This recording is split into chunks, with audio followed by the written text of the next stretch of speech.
If you're watching this, chances are you're in an incredibly tough spot where your contact with your child is being blocked. It's painful, it's confusing. So, what we're going to do here is cut through all that noise and give you a really clear child-focused strategy.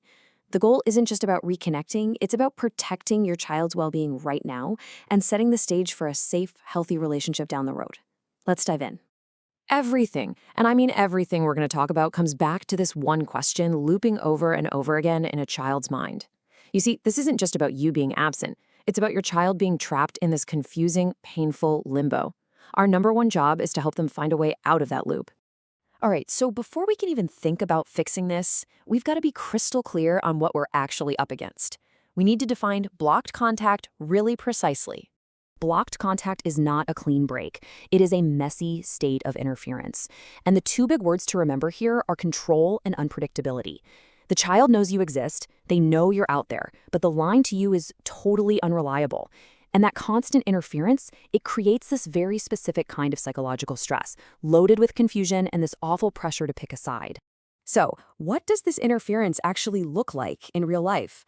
Well, it usually shows up in one of these 5 patterns. A hard block is pretty straightforward, just total refusal. But then you have the soft block, which is way more subtle. Calls that mysteriously drop or plans that just always seem to change last minute.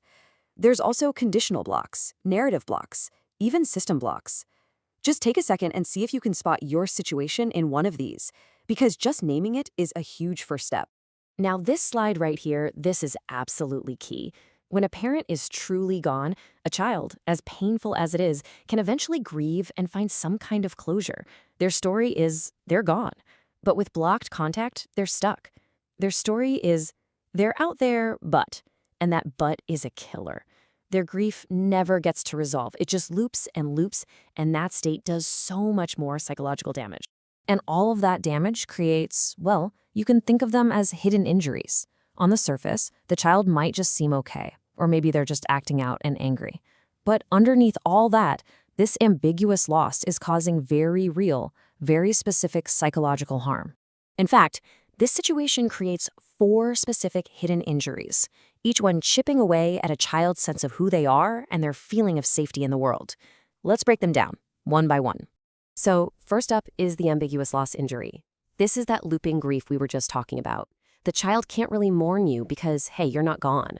But they can't really hope for a stable connection either because it's so unpredictable and it often just leads to more pain. It's like being in a constant state of emotional tension that never gets resolved. And then there's the loyalty bind. This one is just brutal. The child is basically put in this impossible spot where loving you feels like a betrayal of their other parent, and loving their other parent feels like a betrayal of you.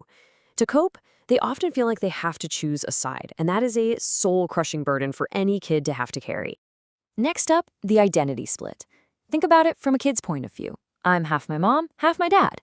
So if they're constantly told that one of those parents is bad or wrong or unacceptable, they internalize that. They start to believe that half of their own being is fundamentally flawed, and that can just crush their self-worth. And finally, we have reality confusion. When a child's own experiences are constantly denied or twisted by an adult they rely on for survival, they learn a tough lesson.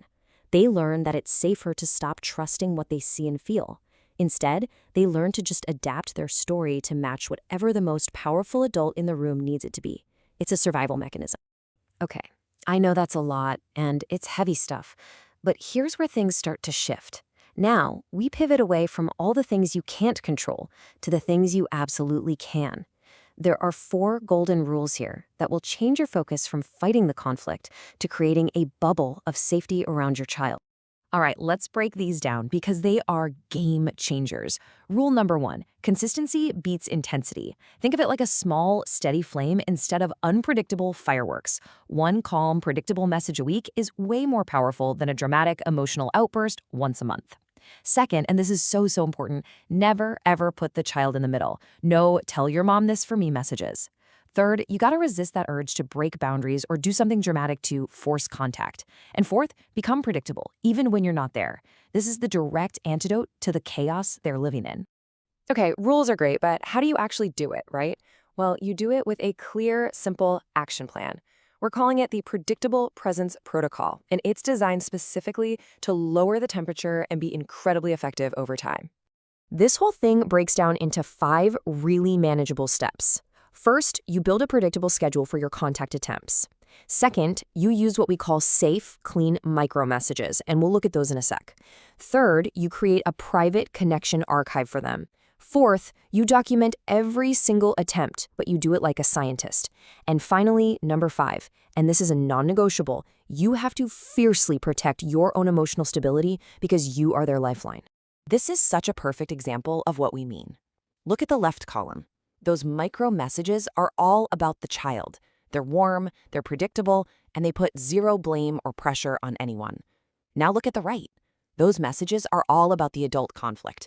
They pull the child right into the middle, they create that loyalty bind we talked about, and they just pour gasoline on the fire. You have to live in that left column, always. When it comes to documenting all of this, there's one word to remember: neutral. This is not your diary. It's not a place for your feelings or frustrations. It's a lab notebook. Date, time, method, outcome, proof. That's it. This clean, factual, unemotional record becomes incredibly powerful because nobody can dismiss it as just you being biased or emotional. So, all of this work, the consistency, the safe messages, the documentation, it's all building a bridge toward the ultimate goal, a safe reconnection. But when that moment finally comes, you have to walk across that bridge with incredible care. This isn't just about a reunion. It's about a lasting repair. This is the question, isn't it? The one every parent in this situation holds on to with everything they've got. But it's so important to understand that reconnection is very rarely that big, happy movie-style reunion. It's almost always a process, and it can be a messy one. And there's actually a model for how this process usually unfolds, in 4 phases. Now, look closely at phase 1, testing. The child might reach out and then seem cold or even angry. They are not rejecting you. They are testing you. And the question they're asking is, are you safe or are you going to explode? Your only job is to pass that test with calm, loving consistency.